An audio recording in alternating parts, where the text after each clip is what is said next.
What's up, guys? Welcome to Blue Presents a podcast where I discuss all things music and how it affects my life, man. And first off, I just want to start by saying thank you guys for being so supportive during my quote-unquote hiatus, man. I definitely appreciate it, man. Definitely been seeing the plays go up and stuff like that, man. So I just want to say thank you guys for being still very, very supportive, and I appreciate you guys listening to my past shows. But today on my show, man, I'm very, very excited to be joined by the gentleman from the band Mangled, coming from Connecticut, man. And this is a great show, man. We get into a lot of things, man.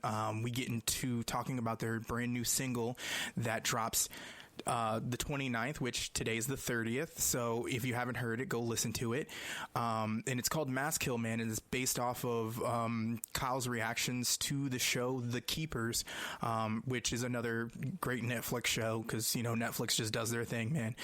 So check that out. But we also get into some other things, man. We talk a little bit about religion, and we talk about getting vaccinated, and we talk about a couple other things, man. But we also talk about their brand new single, them shooting a music video, and a whole lot of other great things, man. This is a great conversation, and I'm so excited to have talked to these guys, and I'm so excited to be back doing shows again, man. So, you know, get ready, get strapped in, man. But before we get started, man, listen to my man AJ Pelletier and the reasons why you should be listening to Season 2 of the Roads We Traveled podcast.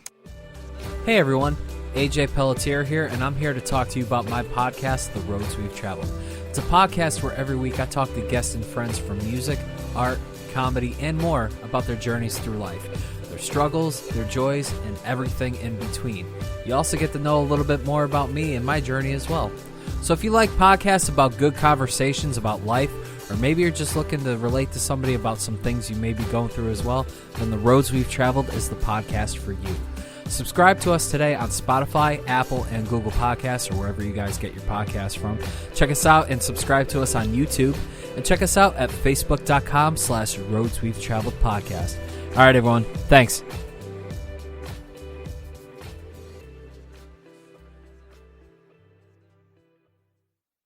What's up, guys? Welcome to Blue Presents a podcast where I discuss all things music and how it affects my life. And I'm joined by Kevin, Kyle, Trevor of the band Mangled. What is up, gentlemen? How are we doing today? Fantastic. How are you? Good. Oh, man, I'm living the dream. Had an interesting night last night. You know, we're all getting vaccinated over here. So finally had some family members get together last night, and it got a little nutty. Be so nice. It was nice. It was nice. Just I haven't drank that much in a long time. But anyways, gentlemen, how are we doing today? How's everyone's day so far? Good. Pretty great.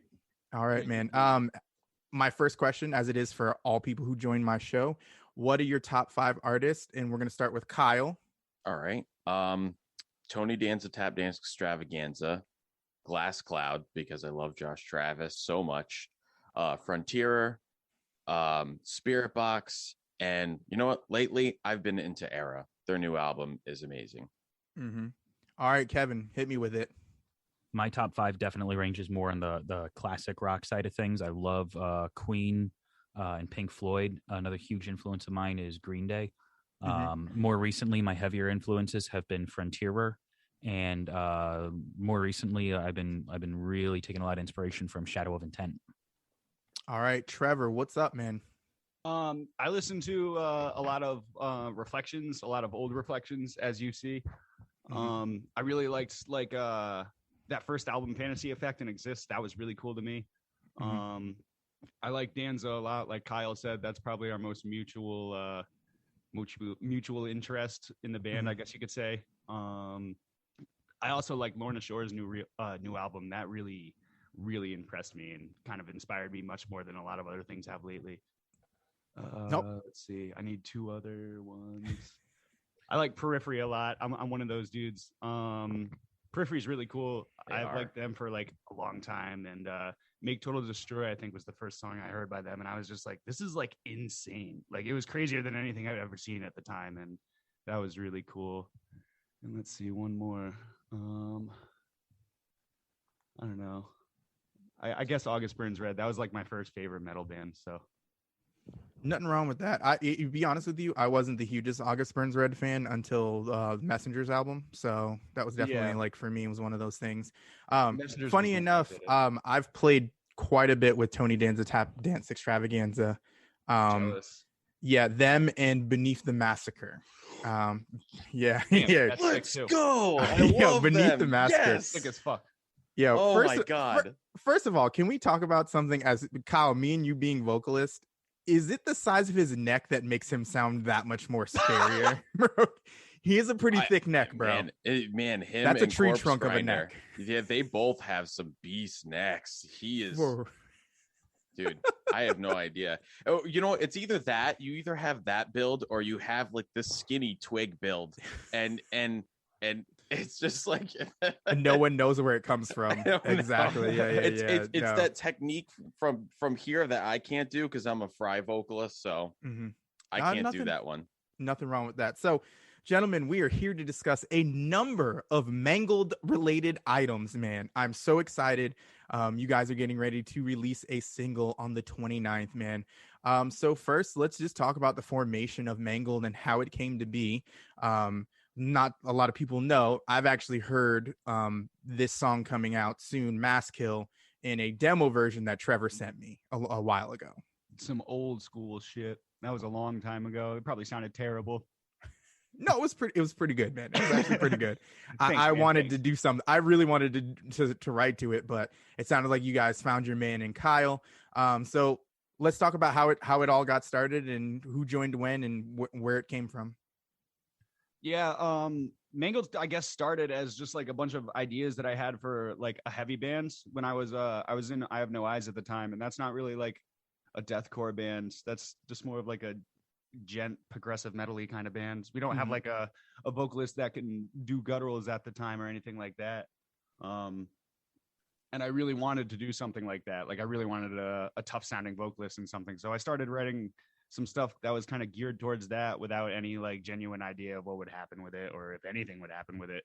Mhm. And like I think after that I left I Have No Eyes, and then I wasn't really doing anything, and I just started sending it off to like anyone, like literally anyone. I started sending it off to people in like Washington and stuff like that, and half the people didn't reply, or like half the people were just like, all right, I'll get this back to you. And then like I sent it to Kyle and he had it done in like 24 hours, like a whole track. And I was just like, Jesus, that's cool. And he sounded really good, which was a very big bonus. Like he sounds fucking tougher than anyone I've ever heard on vocals. So that's really cool. I guess that's how me and Kyle got met up. And then we started writing a couple more songs, which ended up being the EP. And he did those very quickly as well. And then we started sending all the multi-tracks to Danny Russo, our producer. And he was just kind of like, this is fucking crazy. So he spent a lot of time on that too. And then I guess the band formation was more, we needed people for a music video. Like that's literally it. We needed some people for a music video. Kevin was always around since the I Have No Eyes days. He played in I Have No Eyes too. And me and him have remained very good friends. Like he's my best friend. So and then he knew John because he worked with John at Guitar Center or something like that back in the day. And at the Webster too, they did like sound and shit like that. So he had known John for a while, and John sent us a video, and I was just like, dude, this kid rips. And yeah, that's how we picked it out. And originally John, he's not here today, but he was just like he was just a hired extra for the music video. He wasn't going to join the band or anything like that. And then after us talking for a little bit, he was like, yeah, I'll play. So that's how the formation kind of worked out. If you guys have anything to add, feel free. Yeah. When Trevor hit me up, I always liked Trevor's writing, so I knew that I really wanted to do it. And I had been having a lot of cool song ideas. I can kind of come up with them really quick. and usually my first draft is the draft. I might make a couple adjustments, but it's more or less just to get stuff to fit in a line if it doesn't work. So I can turn it around quick. So and with Trevor's ideas, it's almost like the songs write themselves lyrically, because I just know what he's looking for the most part, and I kind of know when things need to hit hard, and when I can kind of try things that maybe Trevor isn't expecting. And we just have a good chemistry there. Very nice feng shui. Yeah, it seems like, you guys, you kind of have that dynamic. I have it with a friend of mine as well too, where he just writes stuff that just completely fits into everything that I'm looking for. All I have to say is like an idea, and he's just like, I'll hit you back. And then like a couple hours later, here's a track that just rips complete ass and is way better than what you expected it to be. So I can understand that that dynamic. Kevin, how do you feel like you fit in with these guys in the formation of this band? So interestingly, I kind of unbeknownst to each of them, I was in the background during this project like the whole time, at least initially. I have been friends with both of them through the local music scene, primarily through my my sort of side gig, which is I do lighting and visual effects at local shows. So that's how I got started. Shows. Yep. With I Have No Eyes, I did some lighting for one of their debut shows. I did some lighting for Burning Beneath at one of their, I guess you could say, comeback shows. So I kind of stayed in touch with them separately. And when Trevor first sent out that demo of what's now Masskill, I was one of the people he sent it to. Not for my vocal abilities, obviously. He just kind of wanted some feedback on it. And I found out later on that Kyle ended up being the one to sing on it. And Kyle was this was before, the events of early 2020 happened. They were talking about wanting to do shows. So Kyle was hitting me up for advice on a live rig for Mangled. And so I was just kind of separately talking to both of them. And eventually Trevor hits me up and goes, hey, when we start putting together shows or doing music videos, and I just kind of need someone to play the parts, would you be willing to learn the parts and kind of stand there with us? And he initially wanted me to play bass. And I said, fuck no. The disrespect. I was in I Have No Eyes as their bass player before then. And, I was just kind of I was just feeling like doing something different. So I hit him with a counteroffer. I'm like, Trevor, this music is very guitar focused. Why don't we just do the fucking Rings of Saturn thing and just like let the bass be on a backtrack? Let me play the guitar parts with you. And he was like, fuck it. And he came over and taught me the parts. And after a lot of convincing. Yeah. And that's kind of how I ended up getting involved in the band. I learned the parts good enough to play them, and now they kind of keep me around to help them manage all like the media, like the social media. Like I Photoshop all the little like teaser poster cards and cut together little trailers and stuff for them. Oh yeah, Kevin's our manager for sure. Yeah, like Kyle and Trevor, they're exclusive. They handle the music. I have almost no input on it. They have this sort of magic, this sort of energy between them where they just figure out this shit, and then they give it to me, and I say, "This is fucking incredible," or "What the fuck are you guys thinking? How is a human being supposed to play this?" Because some of it's just so wild. Like the first time I looked at the guitar profiles especially for drums. Oh yeah, for some of this stuff, I'm like, you guys can't be serious. So yeah, I just kind of let them have their magic with the music, and then I come in when it comes to kind of packaging it all up. And there's nothing wrong with that, man. Everybody needs to have a part in a band, because I feel like if you guys don't have, everybody, okay, this is what you do, this is what you do, you have a lot of confusion where, like, I myself have been in bands where, like, so many different opinions, so many different things. But if you guys know, hey, Kevin does this, Kyle does this, Trevor does this, it makes it a lot easier for you guys to kind of move as a unit. Whereas the other one can say, okay, hey guys, I got this going on in the works. Oh, hey, we're working on these new songs, and Kevin's just like, here's this, Gucci photo shoot we're about to do. Goals as fuck. Exactly. Hey, if you don't say it, it doesn't happen, man. Wish it into an existence. But anyways, no, man. And it sounds like you guys got a really good dynamic here, which is really, really, what you need to have when it comes to being in a band. The success of a band is determined by how you guys can work together and how you guys can move together. There's a lot there, man. We could talk about that for hours, but I do want to talk about the first single that's dropping the 29th, Mask Hill, man.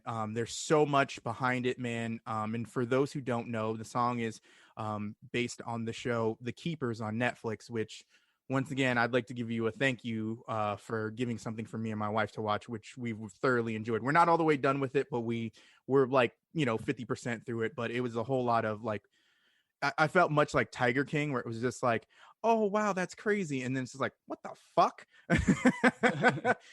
So Kyle, talk about how the show inspired you.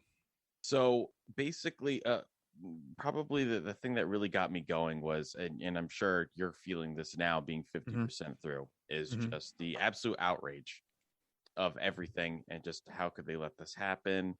And really that was the whole impetus for the song and how it all started out. It was just me being completely outraged watching this, and where was the outrage inside of the church? And it just seemed to not be there, and they seemed to kind of cater to that individual that was in power. So it's very frustrating to watch.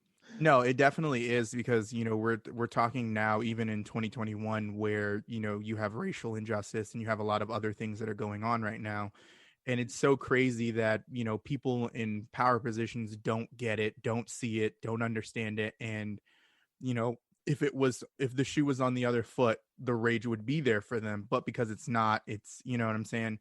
But The Keepers definitely gives me a lot of frustration, because it just reminds me sometimes. And I'm not an anti-religious person. I know some people, who are religious.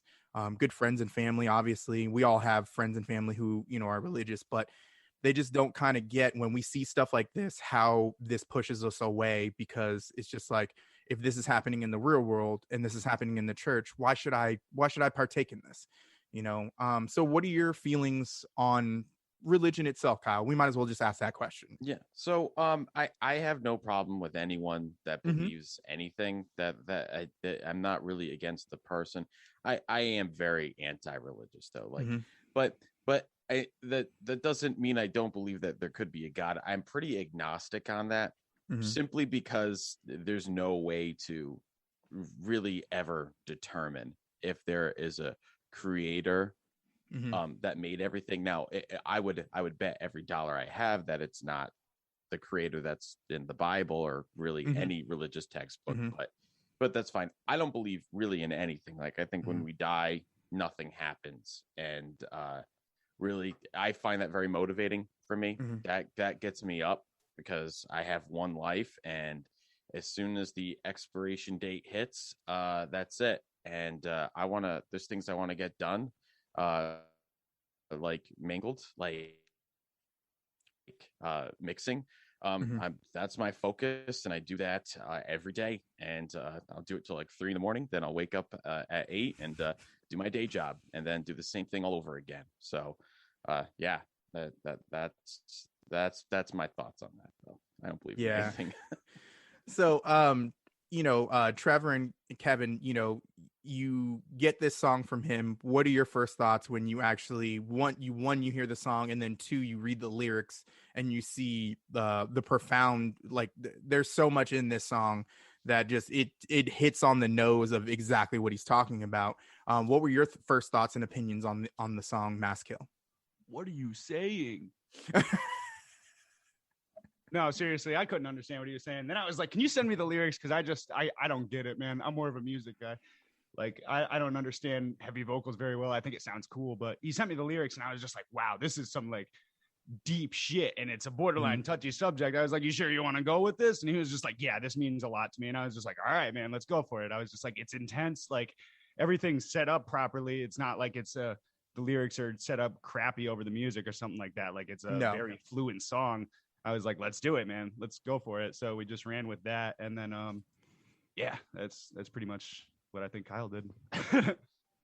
Yeah, the first couple of times I heard the track after, I guess you could say it was the second demo, because it was basically the demo version, the original demo with Kyle's vocals over it. And I mean, the first thing was I was just floored at how well everything fit from a musical perspective. The cadence matched up great. The technical parts, weren't just felt like they were thrown in there to be show offy. Like there was a wide range of things happening, but I was just, the thing is, I'm also kind of like Trevor, where I'm not much of a vocalist. I'm more of a music guy. So I didn't really pay attention to the lyrical content. And I think the fact that everything technically fits so well, nothing really jumped out at me and made me go, okay, well, what's he doing there? I didn't pay attention to the lyrics at first either. And it wasn't until well into the production of the rest of the album. And keep in mind, at this point, I was not a member of the band yet. I was just, talking to all these guys separately as a friend. I asked Kyle, I'm like, hey, can you send me the lyrics for all of these songs? And, obviously the first one I wanted to read was Maskill, and growing up in a very, very, very devoutly Roman Catholic household. I mean, like, I'm not joking. My parents took me to church every day, not just Sunday, literally every day. Having such a topic that I guess you could say hits close to home, it really struck me as like, okay, there's now real, like I musically love the song. This really takes it to a whole nother level. I mean, like, when I was probably 11, 12 years old, the pastor or the priest of the church I was at was excommunicated for sexual abuse. So that's something that I have experienced, the sort of side effects of that happening to a community and how we all reacted to it. And not too long after that, I took his recommendation. I went and I watched the series, and I felt the same outrage that I'm sure everyone does when they watch that series, but with, a very personal connection to it. And it just really drove it home to me that these guys needed to, they really, really needed to not just let this continue to be a demo, that this needs to be heard. Yeah, man. And definitely, with the lyrics, man, there's so much, the take that, it seems like Kyle's like, I'm taking a guess from the perspective of you, like, this is what I would do if this was, my family member, if this was somebody that I lost or I was hurt. So talk about getting yourself in that mindset, because clearly you're like, this is fucked up. And this is what I would do. How did you put yourself in that mindset to feel that way? That's a very easy thing for me to do. That's like a switch. And I do that with a lot of things, like just for instance, like, I love my cats dearly. And I think about I think about what happens the last day I'm going to spend with my cats, all the time. And I'll cry from that. Like, I can really get myself in that moment. I'm all about having no regrets. Like, I want to, so I can kind of turn that mindset on and off. And throughout writing, I was able to really imagine like my own child, like being, going through that and what I would want to do. And I'd be rounding everyone up, and I would tear the whole thing down. I would be burning everyone. And literally, when I say they will not die well, like I was just thinking, like, in that moment, I would make it hurt. Absolutely. It would be a horrific death. And I imagine that's how other parents would feel too. I'm not alone in that sentiment. Like, you would want some sort of cosmic justice. So yeah, man. And it's definitely speaking from someone who has kids, the last thing you want to do is see your kids suffer through something. So the fact that this went on for as long as it did, and these kids weren't able to give a voice to some of the most horrific things that were going on. And then on top of that, you add the depth in which this was involved. This wasn't just priests. This was policemen. This was, people in government, people from, everyday places, and certain stories that you hear from this. And it just really like you said, it makes you mad. It makes you really want to go out there and beat on somebody, man, because it shouldn't happen. The line that always stuck out to me, and that was when he was like pimping out one of the girls to one of the guys, and he was like, careful, this one's like oh my God. this Yeah. one's fertile or something like that. Yeah, because she has And a lot of brothers and sisters and stuff. and I yeah. was just like, dude, this guy, I mean, how Brother he Bob. I will Yeah. remember that name, Brother Yeah. Bob. Yeah. how on earth did this dude not get shot like 64 times? Like I have no idea. Like hearing that line Mhm. that made my stomach churn. It was just disgusting. And I And mean, and they start with those like harsh examples Mhm. within like a half an hour into the whole series. They've got Yeah. these currently still living victims giving graphic descriptions of Oh, yeah. exactly what Horrific. these people said. dude, how Yeah. do they have a normal life? That's what I want to know. Personally, Like, I can detach myself from reality while I'm watching television shows and things like that. Like I realize it's just a screen in front of me, but I was Mhm. hearing that shit. I was burning up inside watching Mhm. this documentary. Like, you have got to be kidding me. And it's hard because you're sitting here watching these people and you're just thinking, why is no one listening to them? They're, in their like 50s and stuff like that. And still you can see when they talk about these stories, the pain that's still felt there. And it's not something that just can be wiped away. You know what I'm saying? Even what they call her, Jane Doe, but I think her name's Joanne. And she turned around and she even became a priest herself. Like she became a part of the church, obviously a different denomination, but she still even became a part of the church. And for her, she stuffed that stuff so way down inside. And the fact that years later, she brought it up and you know what I'm saying? It was met with what it was met with. It's just crazy. Anybody who hasn't seen the series and you want to, get where Kyle's coming from, the frustration and anger that he feels, you should watch the show and just prepare yourself for some of the most fucked up shit you've seen next to Tiger King. yes. You know what I'm saying? It's funny because I watched Tiger King and then Yeah. that. Oh my God. It should be the reverse because at least you get like you can have the messed up stuff with the keepers and then have the brevity of a tiger. Yeah, but also King. at the same time with Tiger King, you can still go, oh, tigers, look at them. Exactly. You know what I'm saying? This one, and some of it's just this funny. one's visceral. This is definitely a hard watch. Oh my God, You know yeah. what I'm saying? But also at the God. same time, you want to see how this story plays out. You want to see how these people, end up doing it. And like I said, the fact that she even went back to religion after pretty much religion fucked her, literally, like up. You know what I'm saying? And it's just it's insane, and it brings a whole lot of other things, man. Sorry to like get so dark on here, man, No, but that's it. That is where the That's what whole the song's song about. comes from. yeah, man. It's a dark place, and it's sad. But as a vocalist, you sound much like me. We can take a perspective and then put it down in the song, and it be somebody out there feels that way. You know what I'm saying? And I'm sure you hope that someone who hears this song who unfortunately may have been through something like this gets the strength from this song to realize that you don't have to settle for this shit. You know what I'm saying? And I know that's a crazy perspective to think about. But I honestly I didn't even consider that until you just said that right now. Yeah. This is probably not the song to listen to if you're struggling with that, because that will give you some bad ideas. Well, I mean, also at the same time, music is an art form. We all take it for representation. It's much like how they take the Bible and make it fit whatever situation they're going to make it fit. You know what I'm saying? Fair there for sure. Exactly. You know what I'm saying? You can take whatever you want from this and know that it doesn't have to be that way. You know what I'm saying? I don't think someone should literally take the advice from the song. Yeah. No, but definitely not literally. Don't actually do that. If anything, they should speak up. They should definitely present whatever issues they have and know that it's not right, it's not fair. You know what I'm saying? So sorry to get off my soapbox. No, it's all good. And take them to the cleaners as well. Take them to the cleaners when it comes to a civil suit for sure. Wipe them out entirely. They got a lot of gold in the Vatican. They can cover it.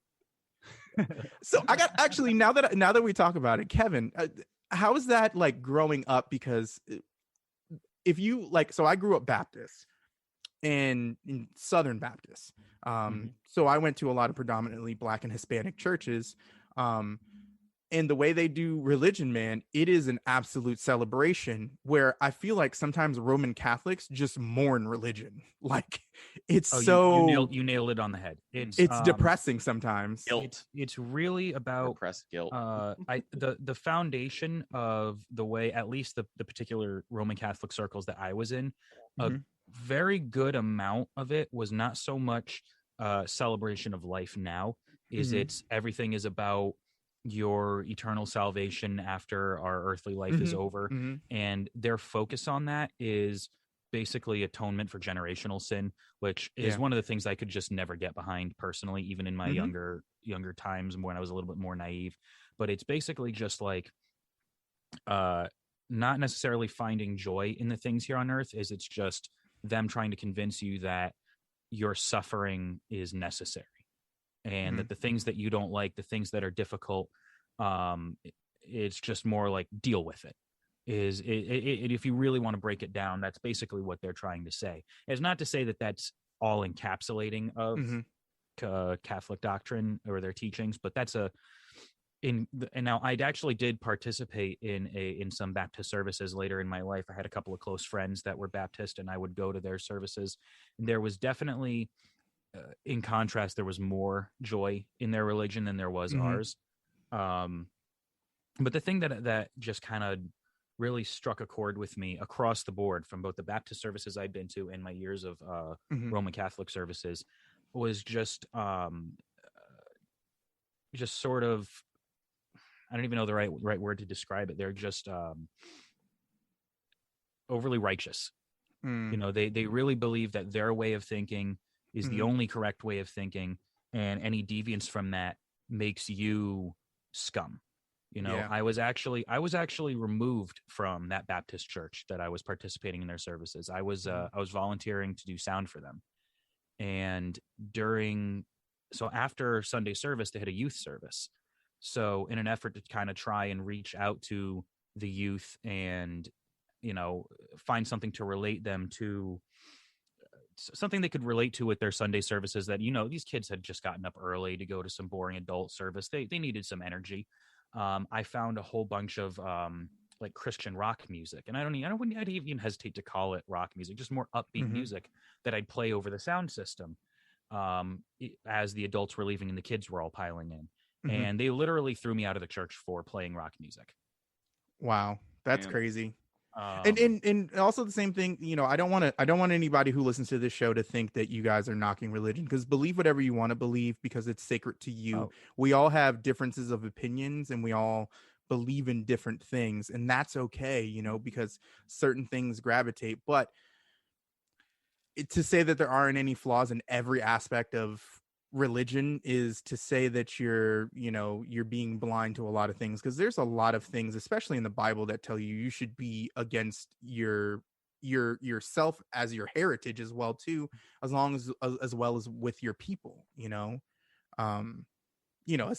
There's a lot of things there. But and you know, the one thing that I will say that I do still have a lot of respect for the Catholic Church on, and this is not portrayed very well in secular media, and it's a little bit disappointing. It's kind of blown out of proportion from a sensationalist state.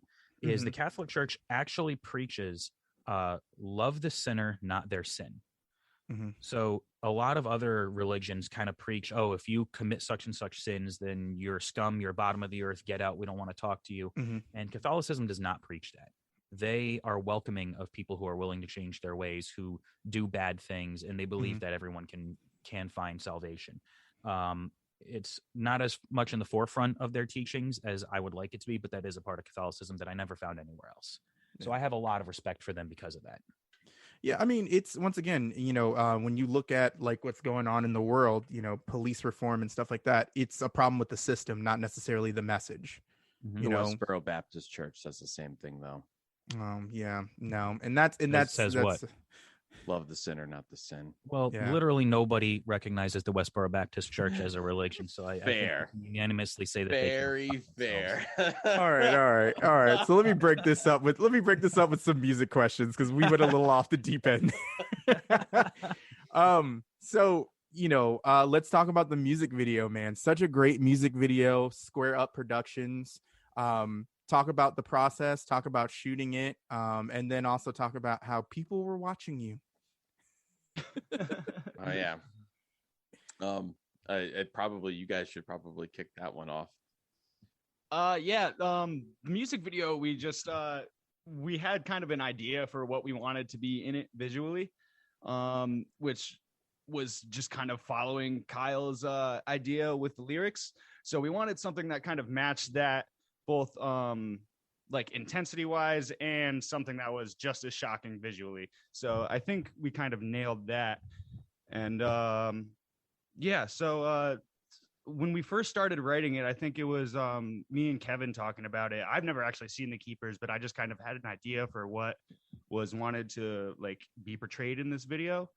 Like, I don't know that much about church or anything like that, or religion. So I just kind of had an idea of what should go into like something visually, I guess, to match that.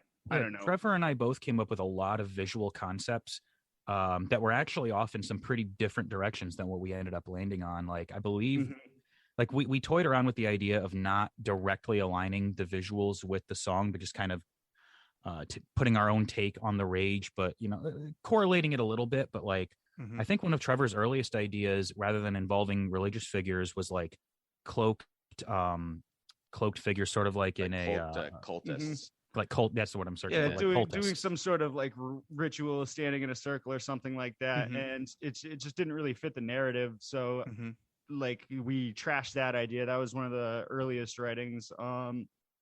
And then we just kind of decided that, like, if we're going to do something like this, we need to include like a priest and someone that's going to like do something, I guess. I don't know. Someone that just adds a little bit more depth to the video than just a priest walking around being like a bad guy, I remember we were in the initial discussions too. There was a lot of concern about the portrayal of abuse like that and how to do it in a way that it wasn't like I can't even really think of the word, not necessarily graphic because it's graphic, but in a way that isn't so much like promoting that or celebrating that. And we really had to find a way to like visually we had to find a way to visually like act that out without actually like portraying a scene of like sexual assault or something like that in a music video, because that's not something that's very keen, and you can't have like a priest groping a titty or something like that in a music video. So Eric DiCarlo gets huge shout outs for helping us find like exactly where to straddle that line. Yeah. He really works with when we were filming all those B-roll shots, like he was working with me side by side saying like, where do you want this? How do you want it to go? And like, what is your idea behind this? So he could kind of get an idea of what we were trying to do and do his magic on it, which he did far better than I could have even imagined. Talk about the let's talk about the actor and actress in there.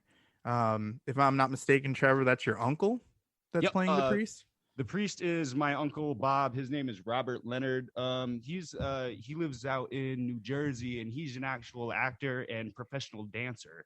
So he does that shit for a living. And I begged him to do it for us because he's starred in like 30 Rock and this movie called Sex and Violence, which is won Canadian Film Awards. Like, he's pretty legit.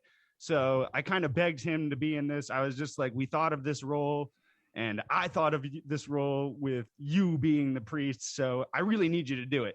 And he replied, with an ad for like 65-year-old plus actors in New York. I was like, you fucking asshole, you're going to do this. And then like, he eventually did it. And so he was the actor in that. He did an absolutely great job. The actress was my girlfriend, Lydia. She did an absolute great job too. And both of these actors and actresses were like briefed on how like unforgiving these roles are going to be. Like, my uncle knew that he was a priest who was about to assault someone who was acting as a 13-year-old, and my girlfriend knew that she was playing a 13-year-old that was about to be assaulted by someone who was like fucking 65. So they were both pretty briefed on it, and they were really down with it. Actually, Lydia loves like graphic, gross shit like that, and Uncle Bobby will like do anything for his family. So he's a cool dude. He really helped out. And Lydia's 23, by the way. She's not 13. Just throwing that out there. Good, we good would hope so, Trevor. We would hope so, please. Okay. She played a 13-year-old, so. So talk about the set. As I understand why you guys were shooting, you had some people walking through, actually looking at the set as like a wedding venue. Yep. And that's actually exactly what we shot at, was a wedding venue. Jeez. All the band shots were shot in the same room that Shadow of Intent shot their music video in. I forget what name, Baron and something. Baron and Breathless Microcosm. Microcosm. That's the one, they know it. But so that was the same room as that. We were literally right next to that little cathedral where they had that girl doing all the creepy shit. That was one shot. And then when we were in there, like, we were doing the band shots and we had Maskill playing through a giant PA system. And then like 20 people come walking in and they're like, oh, we got to stop for a minute. Eric says that. And we're like, okay. And he was just like, yeah, these people are like scouting us out for a wedding, so we got to like chill for a minute. And I was like, oh, okay. And it was really funny because one of the people who was scouting it out for a wedding ended up being Zachary Howard, who's the vocalist of Ocean of Illusions. That's which amazing. Is another really cool band from New Jersey. And he's like one of my boys. So I was just like, yo, what? It was cool. And then the room that we shot the priest getting killed in was an actual like reception room where they have wedding ceremonies and crap like that. So we poured blood all over where a husband and husband or wife and wife, whatever you may be, kiss for their wedding ceremony. And like we poured blood all over the floor and shit like that. It was really silly. No, it sounds pretty cool, and that's crazy because I'm wondering if people are like walking through and is like, does the band come with the room? Like, what is this? Yeah, is this who plays at our wedding? What? That was during one of the first run throughs, and I still was getting comfortable on camera, so I was still doing like full on vocals. At the time, Eric's like, Kyle, like you don't have to actually do the vocals. And I'm like, I was just so yeah. That run through of us when the wedding party came through and we were kind of getting warmed up, what was also interesting about that was the very first time Mangled was ever in the same room together. Yep. Because we had all been working pretty remotely. Like Kyle had recently moved to New York. Trevor and I live in Connecticut, and John, like at that time, he wasn't even in the band. He was just a hired gun, basically. So that was on top of us all having been without playing music together with anyone because of the lockdown and everything else. That was the first time any of us had stood in the same room and played music together, which was a very surreal experience to have that be documented on camera. Yeah, so I met John when I was still like directing like B-roll shots. Kevin was just like, hey, this is our drummer. I was like, sup, dude, walked away. It was kind of funny. So talk about how it was to record during this extremely difficult time for everybody right now. Do you guys feel like you guys were able to work just as well without being in the same room?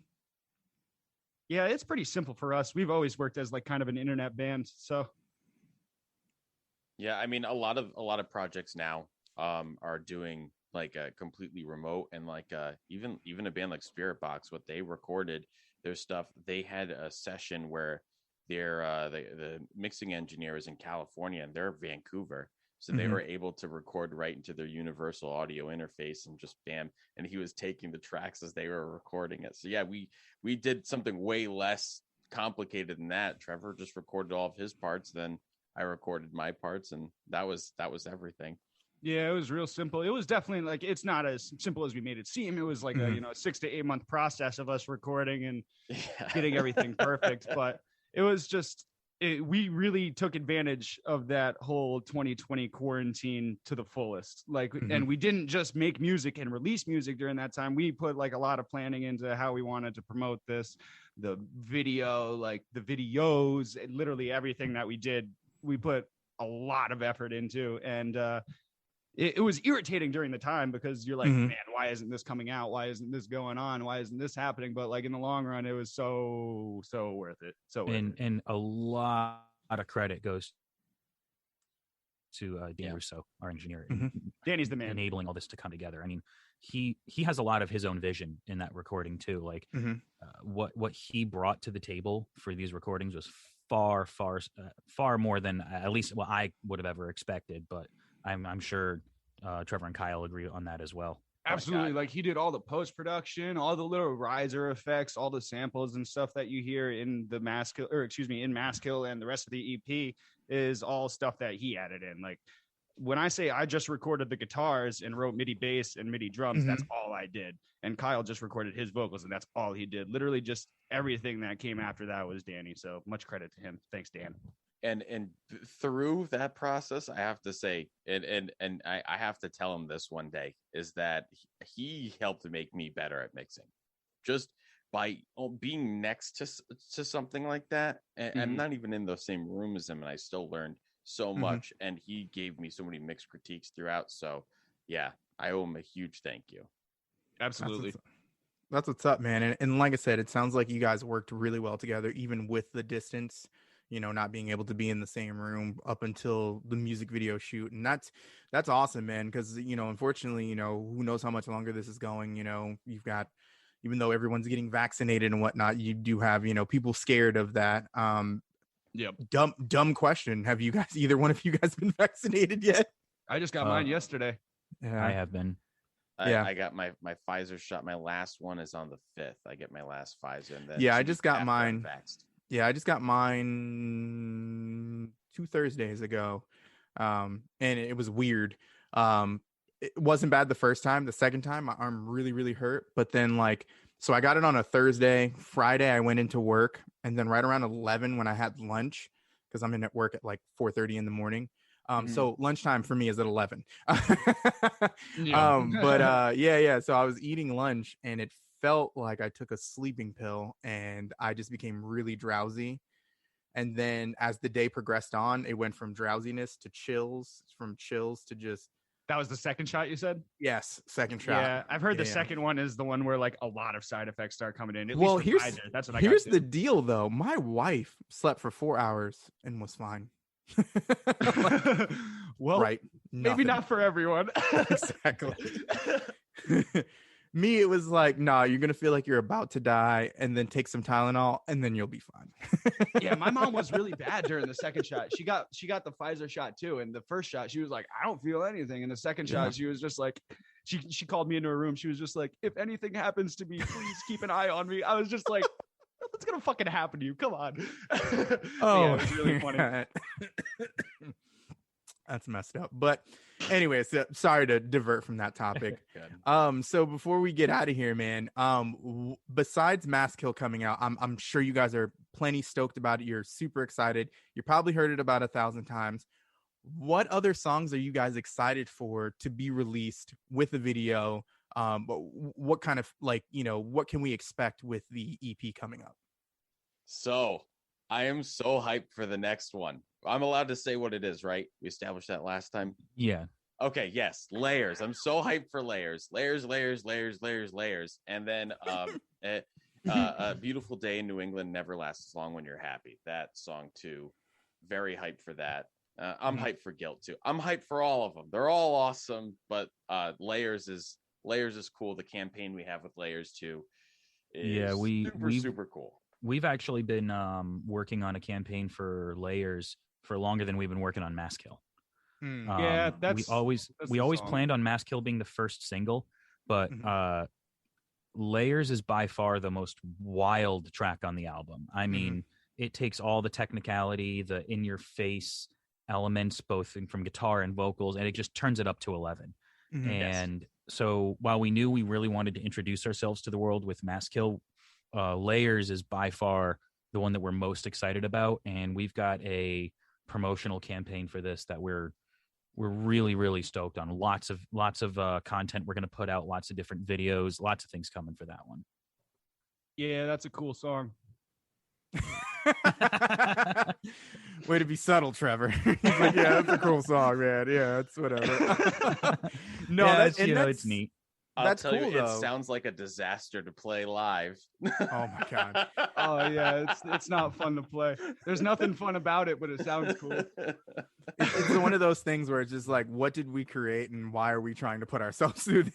Yeah, every time I try, I just get angry. That's literally the song I was referring to when I said they sent me the guitar profiles, and I'm like, what the fuck is this?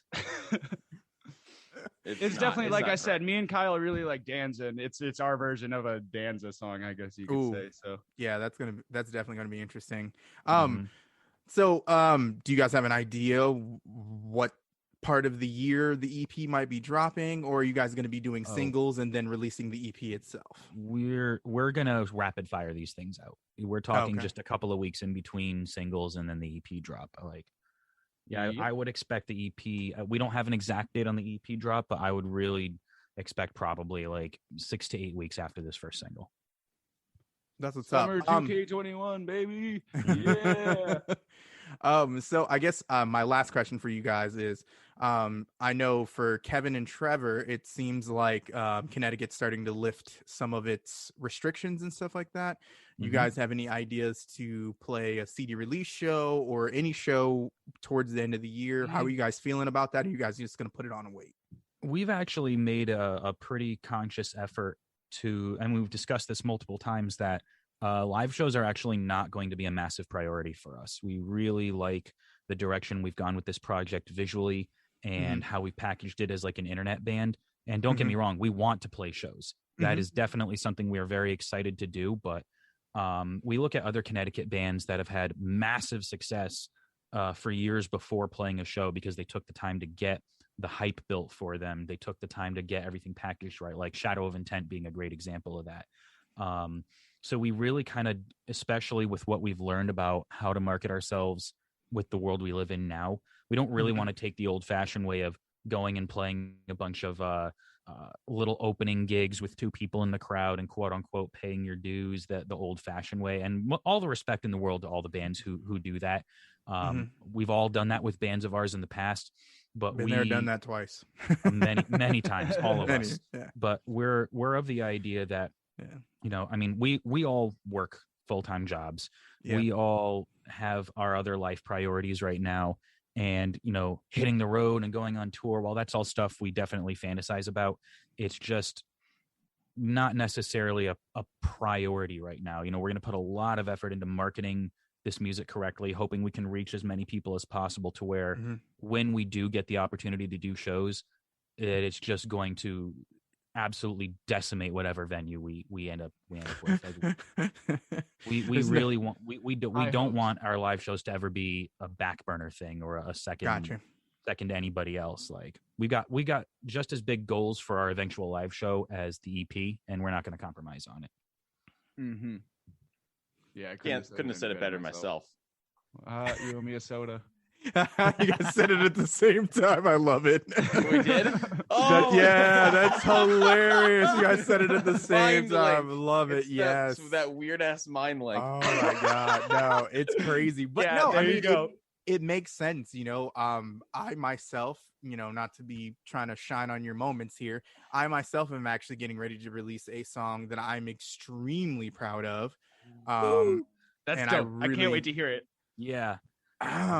Yeah. I've got a crazy idea for it and a music video that I convinced my father to be in. Yeah, so it's gonna get deep. Shit. I love that. Yeah, it's gonna be deep. But yeah, no, I'm as excited for your guys' release. I've been fortunate enough to listen to Mask Hill, see the music video. You know, shout out to Kyle and Trevor. Kevin, I'm very, very proud of you, kid, man. You know what I'm saying? Anytime I see you do big things. And I think all 3 of you guys together, plus Sans, our drummer friend here who isn't here with us, I think you guys have the right mindset to make a big go of this and make something really, really big and a great, you know, look. So I just want to give much love and respect to you guys and say thank you guys for coming on the show. It's not like we did this before or anything. But thank you guys so much for coming on, man. Is there anything you guys want to leave us with? I know your social medias, you guys want to check them out. It's pretty much mangled.ct on everything, pretty much. It's mangled.ct on Instagram and mangled.ct on Facebook. By the time this podcast airs, the Mask Hill music video will have dropped already. So Yes, I'm sure we can convince you to leave some links to that in your podcast promos as well. And also just want to say, as for the Mask Hill video, big thanks to Eric DiCarlo at Square Up Studios. Big thanks to James Perry for photographing that day and documenting everything so we can look back on it. Big thanks to David Parodies for writing the orchestral intro in Mask Hill. And big thanks to Danny Russo for being Danny Russo and being the greatest.